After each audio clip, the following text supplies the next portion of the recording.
And then after Mar del Plata, I got transferred to my last area, which was Carmen de Patagones. And Carmen de Patagones is so different from the rest of my areas. It's on the border of Buenos Aires and Rio Negro. And so there's a famous river called El Rio Negro. And that's what separated the states from each other, but it also separated our district, I guess. Like half of our district was on one side, and then my one little city was part of that district, but we were all like kind of by ourselves.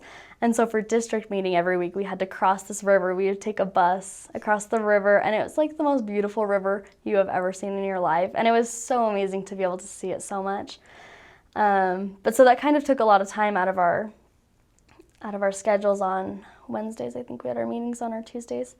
So we had to kind of plan that accordingly and try to figure out our lunches so that we could take the bus back to our area and then walk to the members' houses and everything. So that was a little bit of a struggle, but luckily the member we ate with those days, he had a car, and so if we ever got lost or stuck, he could just come pick us up, and he was the branch president, so he didn't even mind doing it. He was so amazing.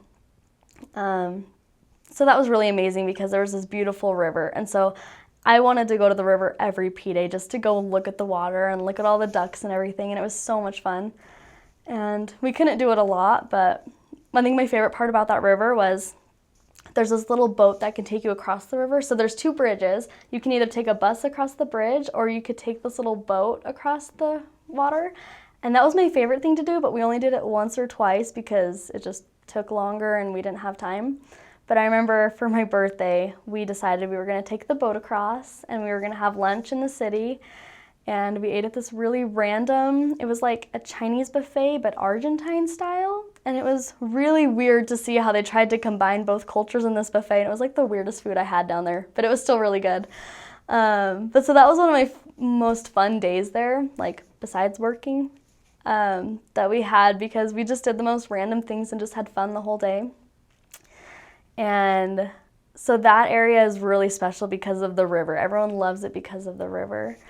But that area is probably one of the most special to me because that's one of the areas I was in longest, and so I got to know the members really well in that area.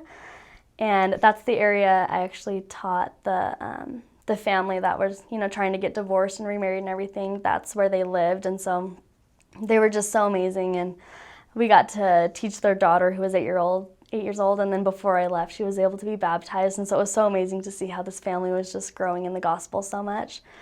But what was amazing in that area was the work was already, flourishing and doing so great before I got there, and we had these recent converts that were so excited to help us teach, and they would go out with us every day if they could, to help us teach these missionaries, and they just had such strong testimonies.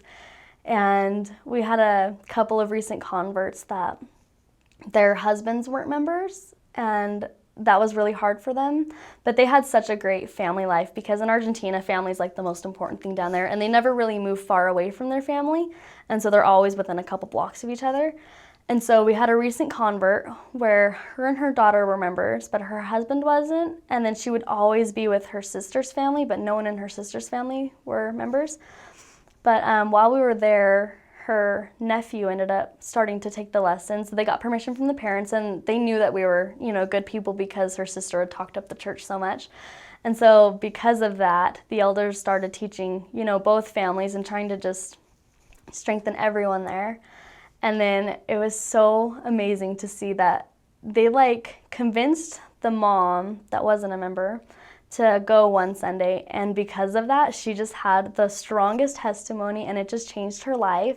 And from then on, her and her son went every Sunday and got to spend time with her sister and everything, but the two husbands never went. I mean, they would go to activities, but they, didn't want to be baptized. They would hear the discussions, but they would never commit to anything. They had a lot of respect for the church, they just didn't believe in it. And so that was really hard on the families. It wasn't tearing the family apart just because the husbands were supportive and, let them do everything with the church.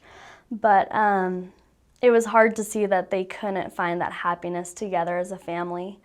But since I've been home, I learned that all of the men in their family got baptized, and they actually just a couple months ago went to the temple as a family, and it's so amazing to see that because when we were there, the husband was awesome. He was so funny. He loved us missionaries. He just didn't want to get baptized. But he read the scriptures every day. He was like a perfect investigator, minus the fact that he didn't want to get baptized or couldn't because he couldn't keep his commitments, you know? And so I remember sometimes we would go over there and he would be so drunk, and he was so funny when he was drunk, but obviously not a super awesome thing for us as missionaries. And so it was so funny, well, not funny, so amazing to see how we could see this change in him, where he was so of the world and just focused on his work, and he would just spend his entire paycheck on on going to the bar and everything. And the wife actually told us a few times, he would come home on a Friday night and I wouldn't see him till Monday or Tuesday. She's like, I had no idea where he was, but he would always come back. Like, he wasn't going to abandon the family, but he just didn't have that. He didn't have the understanding of why it was so important to be a part of the family and, to follow the commandments and everything.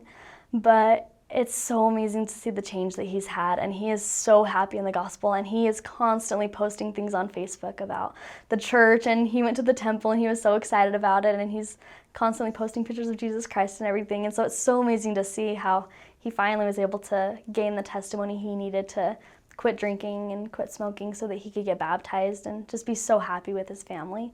So I think that area was really special to me just because of a few families that I was able to get to know really well, because none of them could get baptized while I was in the area, but we worked with them so much. And then it's so amazing to see how much they've progressed since I've been gone.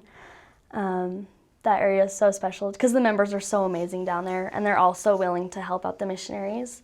But just to see how much the work is still progressing after I've left, and to see how well the missionaries are still doing there, it's really special.